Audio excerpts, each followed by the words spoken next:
I'm slightly edgy about today's confession because it definitely has a 15 certificate. We've never had a 15 certificate one. I don't think we did and a little bit about whether to include it or not, but I think it was approved. Basically, if you've got any problems with it, it's producer Susie. Oh, really? You need to correspond. It's an anonymous confession. Right. For reasons that will become obvious. Okay. If I take this slightly slower than normal, it's because I need to adopt an air of disapproval. Good. I'm sure we all will. Anonymous has been in touch. Father Simon, Brother Matt and Sister Susie, the true trio of forgiveness. As will become apparent very quickly, all names, workplaces and so on will be changed solely to protect myself and my co-accused. This story has never been aired in public before. My confession dates back to over 30 years ago when times were simpler. I then took out a couple of lines where he illustrates how simpler times were 30 years ago. Okay. Imagine two people, my co-accused and I, bored at work, thinking about ways to relieve the tediousness of that particular moment. A cunning but simple plan is hatched to play a 10-second prank on a colleague with, in our opinion, side-splitting humour for all involved. The colleague, we'll call him Edwin, was an adjacent office worker working away conscientiously very near us when his desk phone rang. It must be clearly stated at this point that Edwin was a dedicated family man who adored his wife, two gorgeous children, his house, and accordingly spent many, many hours telling us all, showing us lots of photographs, family holiday tales, paintings done by his children, and so on. You get the picture.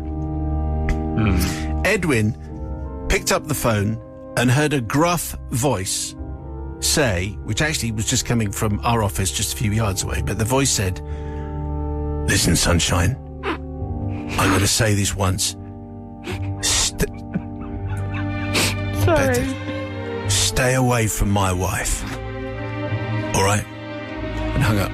Wow. Well, Father Simon, we were going to call him back straight away and laugh and, as cruel pranksters do, just explain his momentary bewilderment. This lapse between our gruff call and us ringing him straight back was, however, interrupted by our phone ringing almost immediately. It was our boss, giving me and my co-prankster an immediate and urgent task to perform. And all thoughts of ringing Edwin straight back were forgotten, but hey, it was a good laugh, wasn't it? Well, the day at work subsequently finished. We all went home. The phone call to Edwin explaining the prank had not been made, but we would explain all the next day. The following morning, I arrived at work a few minutes late, but just in time for a morning meeting with all the members of staff in the canteen. We sat at long canteen-style tables. I mean, that's the point of the canteen. That's where canteen tables come from. We all sat facing each other. Just call them tables. That's the role of a canteen table. Very fixated on the canteen, isn't he? Okay. Right there. My co-accused glanced nervously at me from across the large canteen table. Oh, yes, in the canteen. Yep. And lowered his eyes quickly. There was a definite air of tangible despondency about that. The recipient of our gruff voice call, Edwin, was nowhere to be seen. The silence was only broken by uncomfortable shuffling and eyes fixed on their morning canteen cuppers. In front of the 20-strong gathering, our leader told us, in what only could be called a funereal voice, after what seemed like an age, he told us that Edwin had spoken to that morning on the phone and that he wouldn't be coming into work today. Edwin told our leader that he had received a phone call the previous day, whilst at work, from the husband of a lady he had in fact been having an affair with. What? And told him to stay away from his wife. Edwin had now fully confessed to his wife that he was indeed... Oh my goodness. ...having an affair. The consequences, obviously, far-reaching. Where do I go from there, Father Simon? Should forgiveness be sought by myself and my co-accused? Probably not, but in our pathetic defence, we would never have made such a call if any suspicions of misbehaving had been rumoured whatsoever, but there were none. As for Edwin, well, I don't know what happened to him, I'm afraid, as I moved on soon after to a large employer's in Birmingham with an even larger canteen. We were chastened, of course, He likes his canteen. We were chastened. As we learnt, pranks can be expensive, Father Simon. The jury, I'm sure, will be split. I don't think it will be. And yes, for the record, my co-accused and I did feel bad about what happened, but were we wholly responsible? Well, here's a confession with real-world consequences.